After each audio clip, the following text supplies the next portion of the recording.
所有的宝宝们，激动人心的时刻来了！你们最爱的 BRIVE 男团新专现场马上就要来了，记住，长按你们的小红心，千万不要停哦！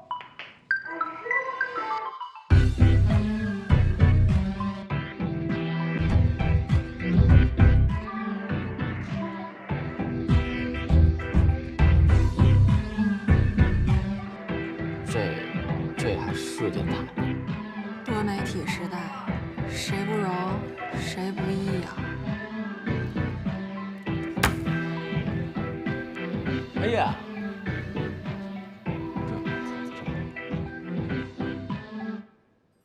这件怎么样？这件呢？这件怎么样？怎么样？等会儿我。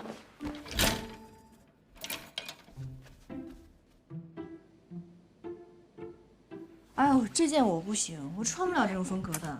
S，我不穿裙子。这个是我压箱底儿的宝贝，涂上它，保证你能绝处逢生，化险为夷。哎呀，我觉得算了吧，这太红了，我还是不涂这个了。Trust me，反正我每次一涂上它呢，都能出奇制胜。你这心理暗示好吧？跟一会儿手帕你都觉得好用。闭嘴，涂。不合适吧？主任，主任，哎，这半年的经费，半年呐，您就全拿来请男团了？你知道人家叫什么呀？叫什么呀？顶流啊！啊，要不然你也做成顶流，我也批给你半年。我虽然不是顶流，那我请的专家呢？人家是个专家，您只批50，我自己倒贴200，这合适吗？那没辙。那你自愿呢？这就是社会法则。你觉得不公平，其实很公平，是不是？要不然你也带着你的专家做成顶流啊！哎，别碰别碰！哎，亲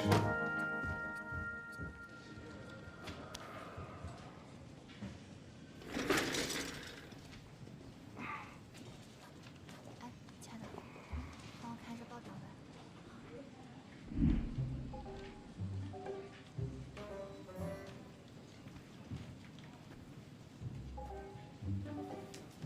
看什么？头疼下一期的选题呢。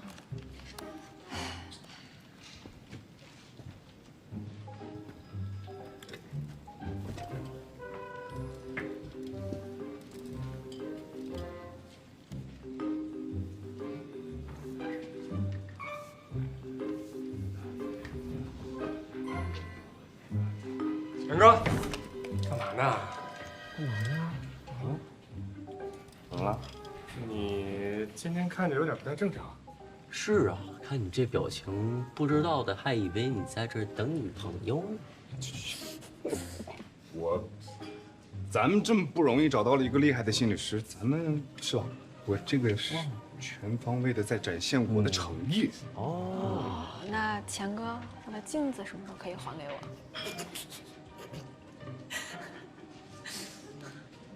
哎呦，诚意十足啊！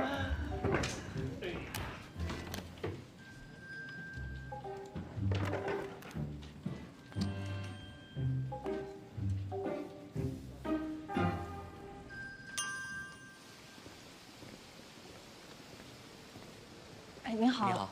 我想找一下前开艺主播，是在。哦，您带上这个，到里边刷卡就能进了。谢谢。前主播在里面等您。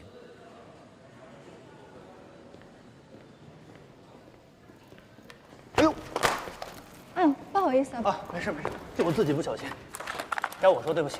不好意思。贺老师，您认识我？去年消防局的自杀干预讲座您还记得吗？我接到任务去采访，您是当时的主讲，我还采访过您呢。我突然想起来了，初来乍到，没想到在这儿碰到您。刚才这海报上的人是您吗？啊，对，是我，王卓。哦，您好，您好。您好。哎，您今天过来是？我也是第一次来这儿报道。哦。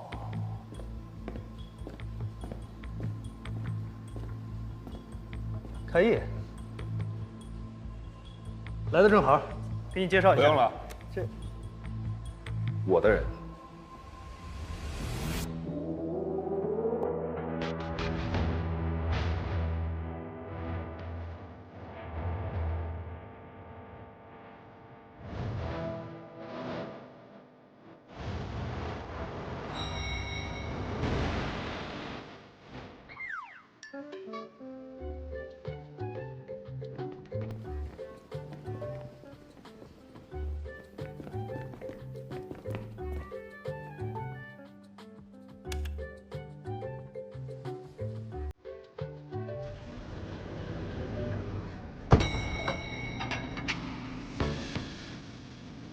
好。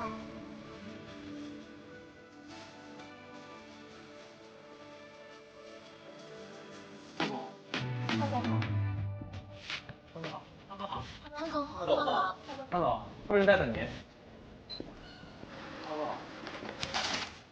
下头谁出来？是汤总，夫人在等您。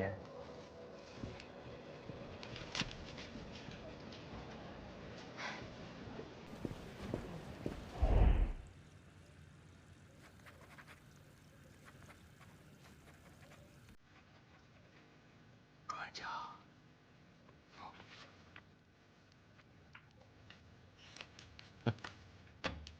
哎，何老师，很希望以后你跟开毅在工作当中能擦出那种富有创造力的火花。那以后我们是一家人了，是不是？欢迎你加入我们电台这个大家庭。谢谢主任，我一定会尽我所能的。哎，这不是开毅诚心诚意邀请你吗？要不然他也不能自己掏腰包。也得谢谢主任的支持啊！对，他自告奋勇，重启当年那个火遍全国的经典节目，对吧？谢谢钱主播，能够让我来参加这么宝贵的节目。哎呀，你还真得谢谢我。对，谢谢。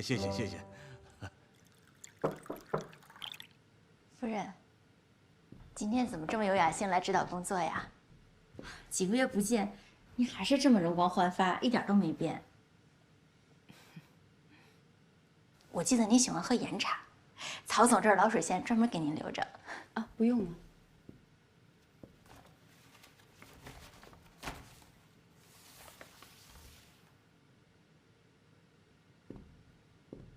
我这个人说话不喜欢绕来绕去。上个星期五，我们家老曹出门参加融资酒会前，我亲手给他挑了这件白衬衫，但是不知道为什么，中途被换了下来，还换上了你给他提前准备好的衬衫。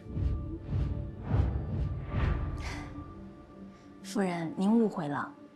融资酒会那天，舞台的背景幕布是纯白色底，刚好跟曹总的衣服撞色了。到时候拍出来的照片就不够醒目。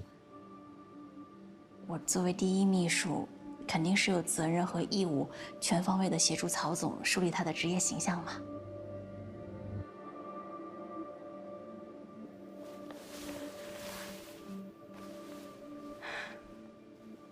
全方位。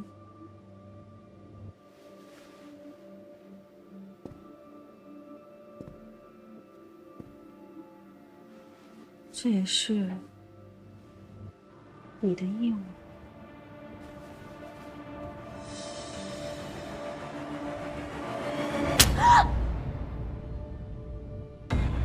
姐，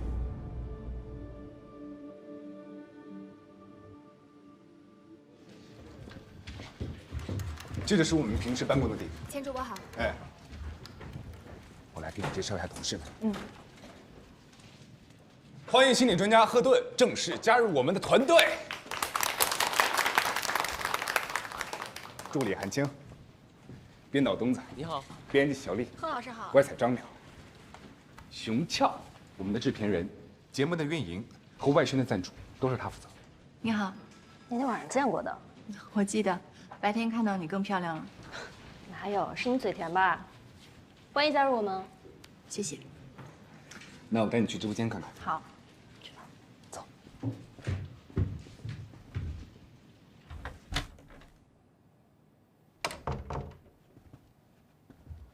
这是导播间，来，这里就是我们的直播间。这些设备啊，是我们工作的时候会用到的。虽然是直播，但是为了避免多出事故，通常都会延迟8秒。这些设备我都要操作吗？这些设备大部分都由我来操作，你要负责的呢，就是这个屏幕的监控。因为咱们节目开通了网上在线的互动平台，听众呢会通过评论和留言来进行回答。你呢就负责摘取一些有营养、咱们节目合适时间段，在每个工作日晚上9点到12点，音乐和广告的时间期都有主题层。如果你有兴趣的时间的话，可以参与。但是在谈话类的节目，靠的还是临场发挥。理论上呢是什么都能说，就跟聊天一样，这点难不到你。我明白了。那我们直接来试一试，也可以有一个直观的体验。来，好。先戴上耳机。好。谢谢。我跟你说一下，这个麦啊，保持2拳的距离，避免喷麦。哦，好，这样可以吗？差不多。紧张吗？别紧张，一会儿开场音乐放完啊，做一个简单的自我介绍，然后我们就可以直奔主题。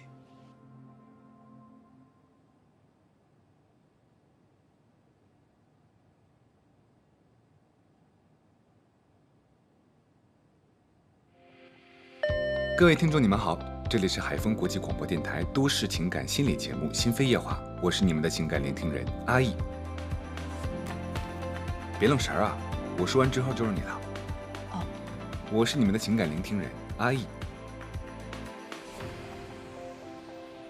我是幸福谈话者赫顿。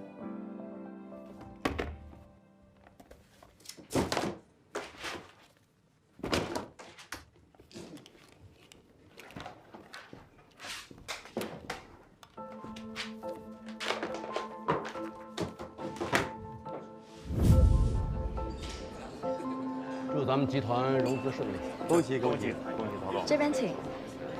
周总和于总来了。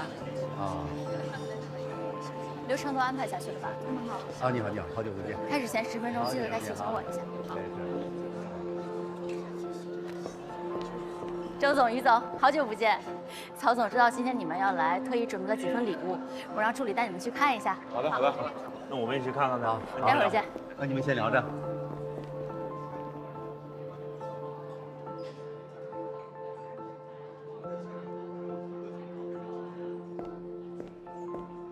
曹总，北京版是白色的，您这白衬衫有点撞色，咱们去换一件吧。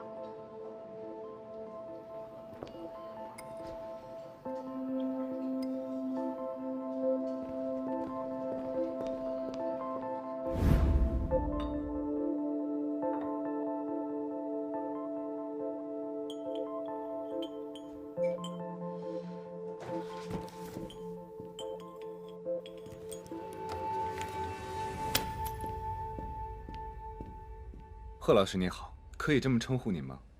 可以。这心理学啊，是当下非常热门的一个学科。那提到心理学，不免有些人会联想到忧郁症、躁郁症，还有强迫症等等啊。那贺老师，您可以给我们简单的去介绍一下，这心理学到底是一个什么样的学科吗？我有多少时间可以解释这些专业名词？你不是专家吗？像你们这些专家，不是非常善于用一句简单的话去比喻和概括一些复杂的概念吗？我目前还在学习，谈不上专家。老师们用了6年的时间来对我进行答疑解惑，加上我工作的实践，算不上千帆阅迹，但是也整整有5年的时间的积累。但即便是这样，即便我拥有您这样的名嘴，可能也没有办法对这门严谨的学科，用一个比喻来以偏概全。好，那我们换一个问题啊，就是说想到心理学啊，大家都会觉得这门学科是非常带有神秘色彩的学科。那也会有一些听众呢，会把心理咨询师这一类的职业跟算命的、和算星盘的人联系到一起。那对于这个现象，您怎么看？其实，无论是算命还是星盘，都是提问者想借助外界的力量，对自己的境况来进行一个抛选席位。实际上，他们内心其实都感到非常的困惑。那我们心理咨询师其实也是帮他们排忧解难。如果非常优秀的咨询师，也是可以对特定的某一个行为来进行预测的。但这是咨询师使用心理学科学的方法对来访者的行为模式，还有机体变量进行综合的判断。我们将这些整合，最后得出一个结论。好，相信听众们跟我一样啊，对心理学有了一个初步的认识了。哎，我们收到了一条线上的留言提问啊，是来自手机尾号为8772的朋友，他有一个问题，说为什么一个人可以做到对外界一切友好，但总是毫无根据的去针对某一个人来进行恶意的揣测？这位8772的朋友，您是怎么确认对方确实针对某一个人的呢？这位8772的朋友说，当他面对其他人的时候，他都可以做到好言好语，但是面对他的时候，他就经常甩脸子，所以他很想知道这位朋友是出于什么心态，或者说他是不是也应该去接受一下心理咨询呢？这位8772的朋友，我想并不是对方的问题，是你没有得到你想要的回应，于是你感觉到非常的愤怒，对吗？这位8772的朋友说，要你分析的对象不是他。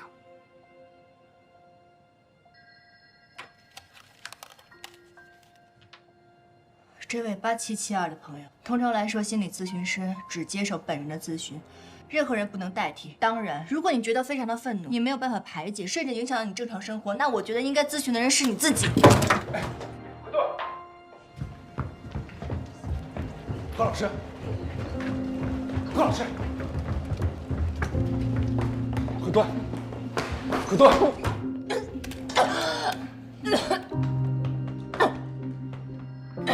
怎么了？身体不舒服啊？好点，对不起，我不能给你记录这个了。为什么？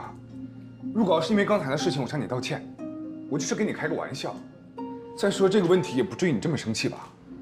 就是看你紧张，想调节一下气氛。节目还有1个星期就开播了，你现在不做了，我去哪儿找人啊？不是你的问题，是我的问题。我没有办法在没有窗户的房间里待3个小时，我肯定做不到的。抱歉。听说了，听说了，什么？远景集团？这个我知道，大老板曹万里出轨女艺术被他老婆抓了个现行。真的呀？当然了，网上都有视频了。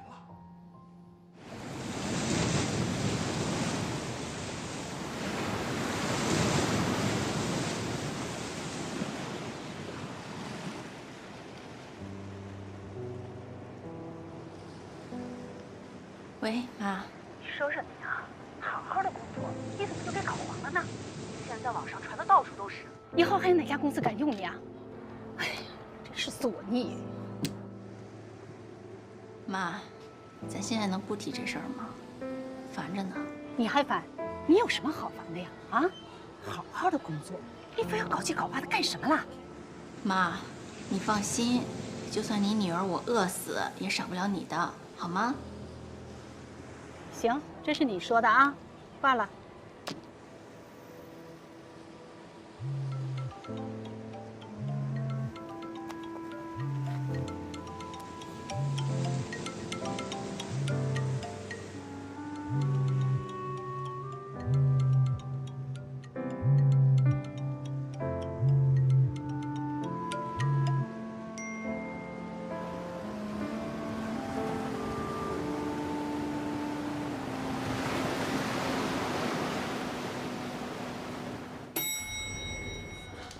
何顿，你先别冲动，你现在去也没有用啊。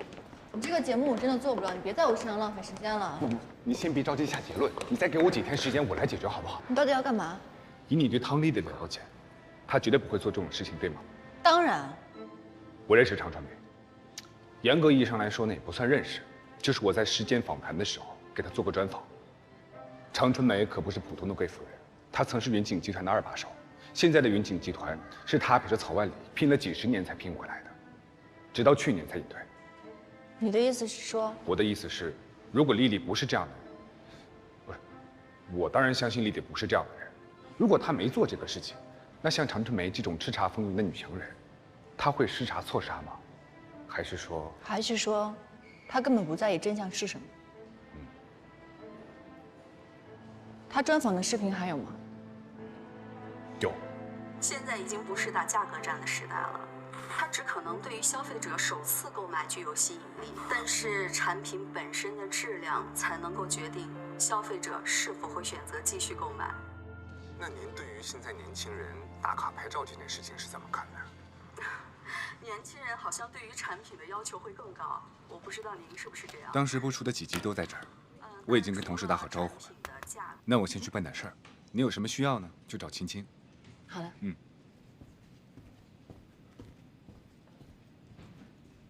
比如说说同样的2家咖啡厅，其实我也在不断的适应时代的潮流。我们不准备上市，也不需要上市。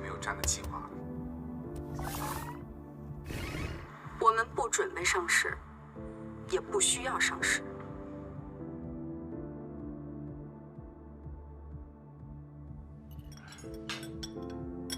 1周后的董事大会就仰仗各位了。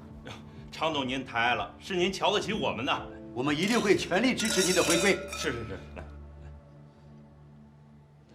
真是奇了怪了，这什么呀？你们说这曹夫人为什么每次都在曹湾里和投资人结束会议之后，又单独约投资人见面呢？在哪儿找的？行啊，你小子哪儿弄的？那电视上爆料的汤丽丽抓拍照，一看就出自阿豪之手，从他那儿搞过来的。阿豪是谁？一个狗仔，那狗仔的圈子可小了，他们跑外采，一看照片，在顺藤摸瓜一问，就能知道是谁接的活。但他们要是接的是脏活的话，就一定会留一手。所以看来，这些都是他们反制买家的把柄。那换个角度来说，汤丽丽的偷拍照很有可能是这个常春梅找阿豪找了个角度拍照伪造的。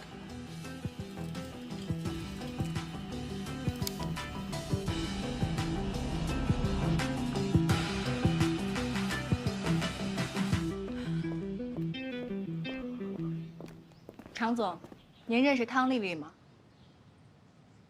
你是谁啊？汤丽丽派你来的，转告她别白费心思了，做过什么事情，彼此心知肚明。汤丽丽是什么样的人，我很清楚。她在职场当中什么样，我相信您比我更清楚。如果她真的能做出那种事情，我相信您不会把她留到今天，除非她的离开对您来说是有利用价值，比如破坏曹万里的融资计划，阻碍上市。我警告你，别再胡说八道，再跟着我，小心我报警。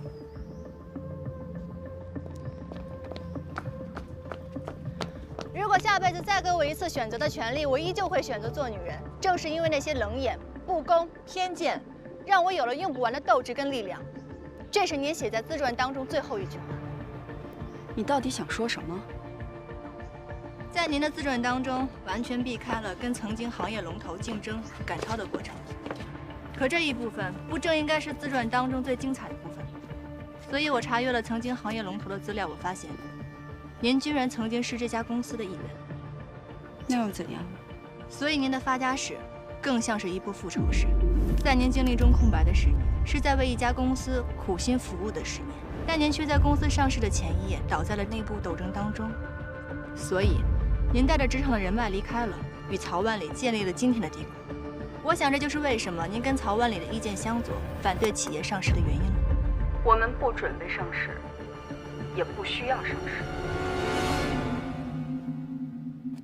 常总，您曾经也在职场当中一点一滴爬上来，我想您非常清楚，一个女孩子在职场中要受多少委屈，遭受多少心酸。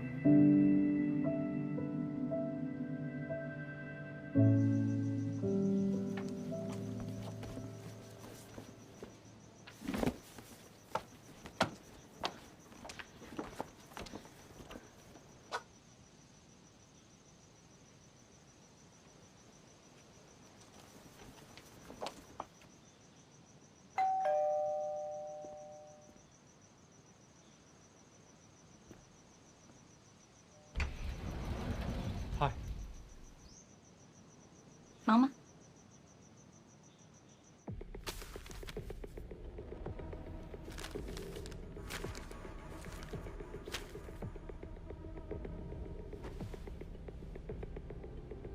你查我？汤总，咱现在走吗？等会儿。叶家辉，29岁，本科和研究生毕业于京北大学临床医学专业。毕业后前往国外深造，研修医期间专攻的是精神医学专业。一毕业就收到了日本国立精神神经医疗研究中心医院的录用信，在研究中心医院工作仅1年，就成为了院内最年轻的日本精神神经学会成员。而就是这样一个前途无量的医学天才，却在1个月前放弃深造，直奔海事，合理吗？如果是为了更重要的事情，这没什么不合理的。更重要的事情。什么更重要的事情？跟我们家老贺又是在酒吧偶遇，又是做邻居，巧的有点太明显了吧？原来搞了半天，你是怕我欺负赫顿。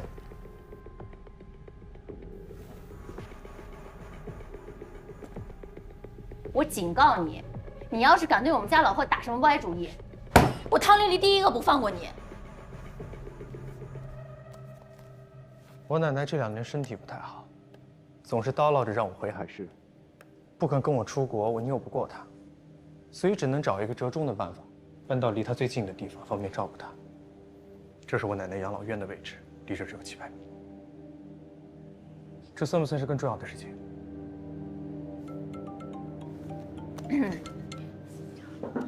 喂，小兰。丽丽姐，你看微博了吗？白天的新闻全撤了，说是照片来源不实。全撤了。汤丽丽，你怎么回事啊？我下午给你打电话不接，还关机了。我问你妈才知道怎么回事。我告诉你，以后无论什么情况，无论你多烦多忙，都不许关机，不许不接我电话，知道吗？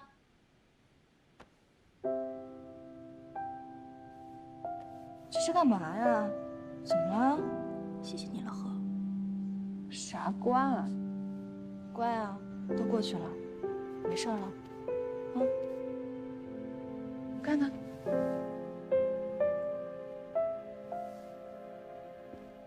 你怎么在这儿？那个我们家水阀坏了，我就找他过来帮忙看一下。哦，你们晚上都没吃饭吧？我给你们做饭吃。你还会做饭？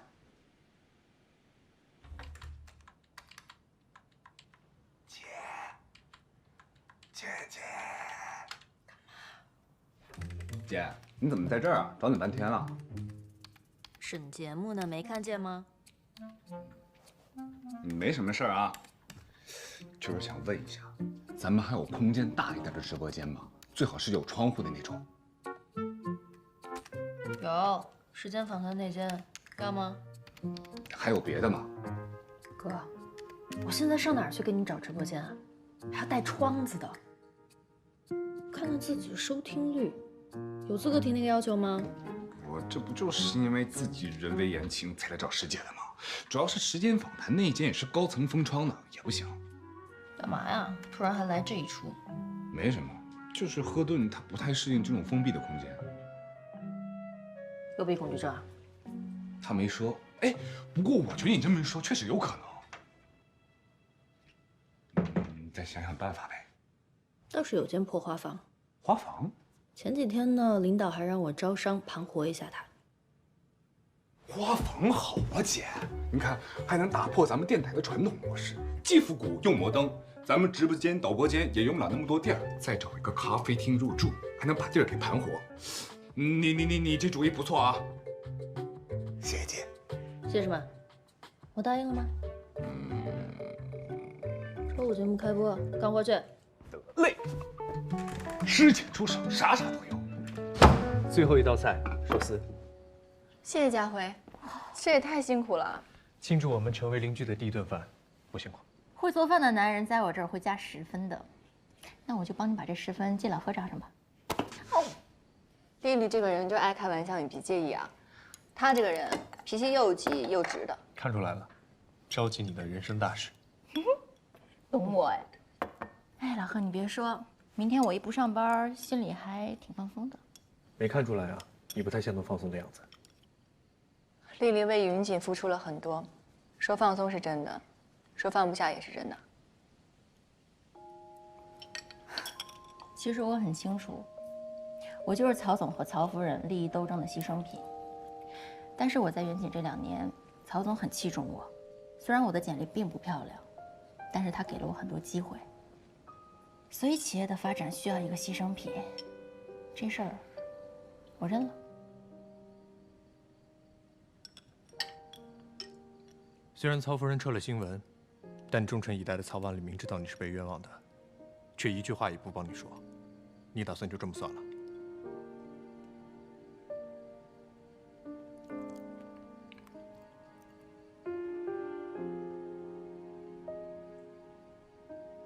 直播倒计时，5、4、3、2、1。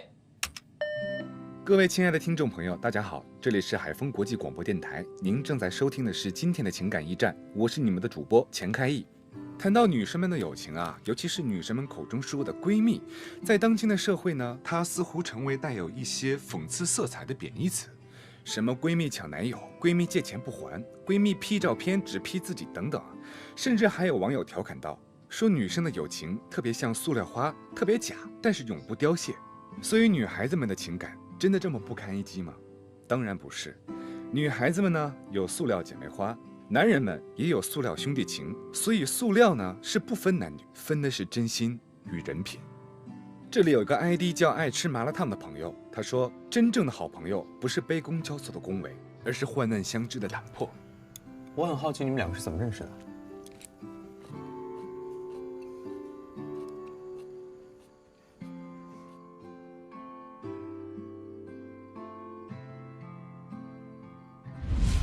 录像！喂，你干嘛？录像！你是认真的吗？哎，我不下，我不下！哎，这么多人，你干什么？我跟你开玩笑的。哎，你有病啊你！渣男！开什么呀你？我好看吗？啊？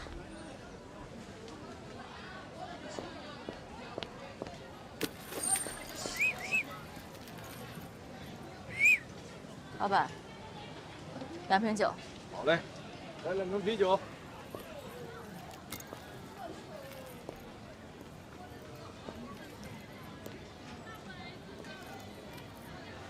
拼个桌可以吗？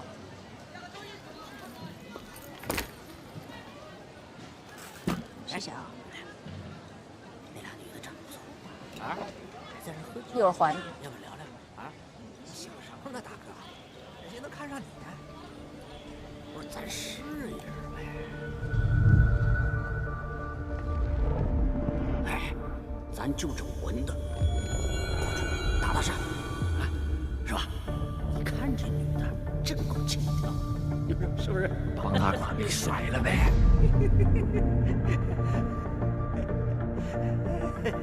哎，你俩去问问这女的多少价钱能拿下来？我不行，能行吗，大哥？你问问人，不是你俩真怂！哎，你看我的，你想干嘛？干什么关你啥事儿？不是你谁呀？啊，别在这挡我道啊！你们刚刚说的话我都已经听见了，我告诉你们，想都不要想。我跟你说，不关你事儿，再让我小。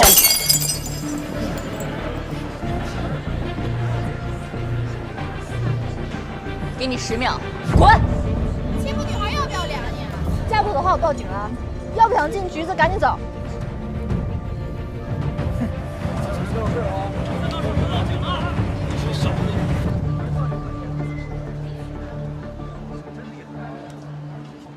你挺厉害，你也不是。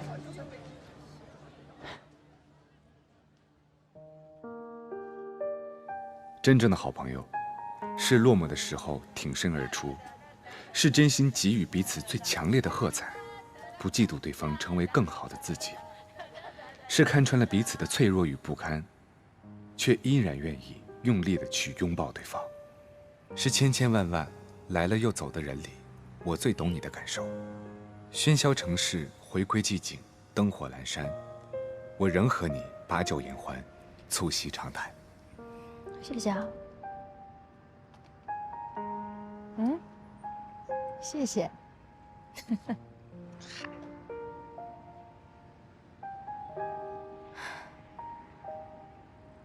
我刚才那么疯狂的挽留一个男人，特丢人吧？能让一个女孩撕心裂肺的爱上对方，那对方身上肯定会有闪光点吧？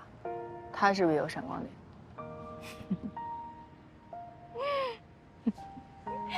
有啊，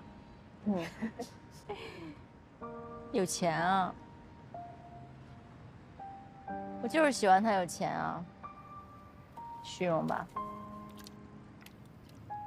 每个人的深层需求是由他内心深处的空缺决定的，可以理解。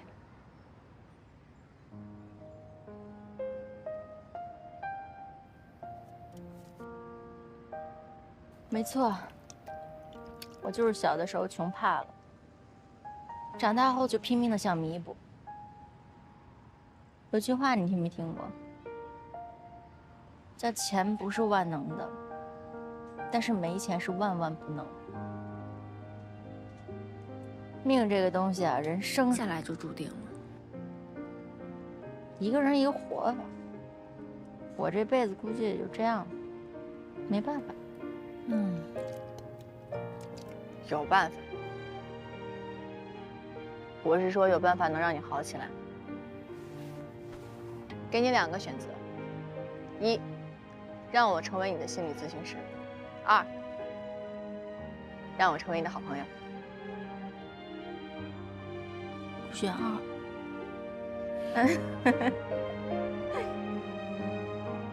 好了，各位亲爱的听众朋友们，本周5，开艺将和大家一起迎来全新的节目。这是一场拨开心灵迷雾的奇幻之旅，是一次声音与心扉的完美邂逅，让我们共同期待。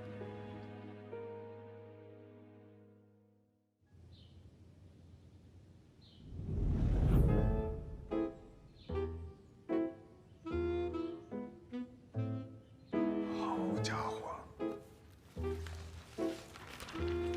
哇！哎呦嚯！哎呦，这地儿这么脏，这么大，这咱仨得收拾到啥时候去啊？对呀，钱哥，咱这得收拾到猴年马月啊！猴年猪月也得收拾，你怎么办？钱哥，大家把东西放那边就行了啊，别太有心了吧？哎，这必须得报销啊！没有，都是俏姐帮忙联系的，我们俩可不敢邀功。俏姐说了呀，这花房啊太长时间没人用了，就咱们几个收拾起来，费时又费力的，这不，帮手还得是姐。回头好好谢谢人家啊！谢就谢呗，眨什么眼睛啊你？是好好谢谢人家。哎，兄弟们，今天辛苦了啊！谢谢大家，辛苦啊！辛苦了，兄弟们，咱们也干活吧。走，哎，这里太脏了，你们女孩子去休息一下啊。哎呀！你怎么了？今天看着你不太舒服。我今天正好。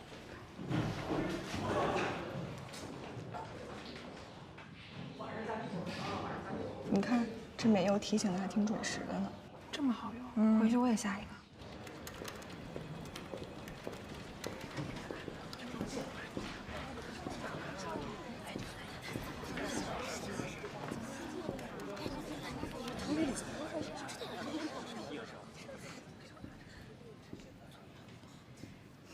我来交接一下工作。小张，丽丽姐，你有什么事交给我就行了。这个 U 盘里呢是曹总所有的喜好清单，能吃什么，不能吃什么，喜欢哪家餐厅，哪个主厨，酒店入住的要求清单，哪个城市，哪个酒店，房间楼层、方位格局这些衣食住行，还有就是关于一些重要客户的应酬准备，全在里面了。好，我知道，丽丽姐。哦，对了，小张，我还要再跟你说一下一些关于外联的注意事项。梦姐，你咖啡凉了，我再给你续一杯。现在的实习生比我们那会儿勤快多了啊。新人也得看谁来带了。梦姐，你的咖啡。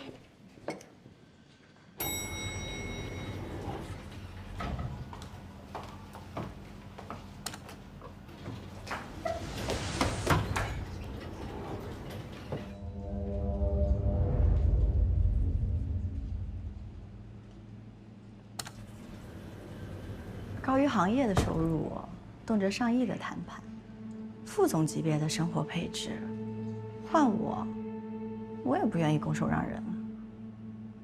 刘梦，你别误会，我来这儿没有别的意思。别招啊！当小三，网友都知道了，还追着曹总不放，就不怕唾沫星子淹死你啊？你嘴巴放干净点。那口红印不是我印的，有口红印的白衬衫不是发布会那天我让曹总换下来的。曹夫人也说她记错了，所以才跟我道歉，撤了所有新闻。不可能啊，就是那件啊，照片上都有啊。说是有2件白衬衫，那口红印之前就在了。算了，不重要了。车里没有2件啊。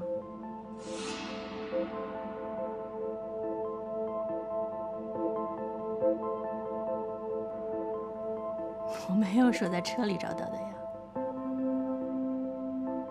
耍我？那天我把衬衫交给司机，司机说放到后备箱就再也没动过。怎么？是你去车里拿出来的吗？不啊，不是在车里，是我跟曹总在洗手间里印的。